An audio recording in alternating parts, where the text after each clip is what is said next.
हबीब जालिब साहब कहते हैं कि जो हो ना सकी बात वो चेहरों से अया थी। हालात का मातम था, मुलाकात कहाँ थी। उसने न ठहरने दिया पहरों मेरे दिल को, जो तेरी निगाहों में शिकायत मेरी जान थी।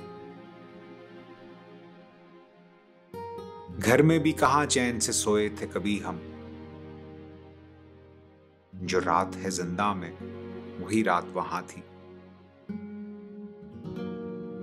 यकसा है मेरी जान कफस और नशेमन, इंसान की तौकीर यहां है न वहां थी। शाहों से जो कुछ रब्त न कायम हुआ अपना, आदत का भी कुछ जबर था, कुछ अपनी जुबान थी।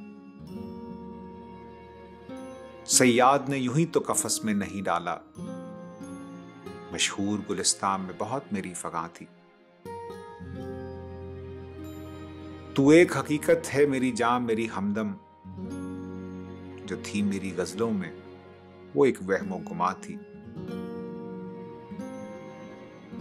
महसूस किया मैंने तेरे गम से गमे दहर, वरना मेरे अशार में ये बात कहाँ थी।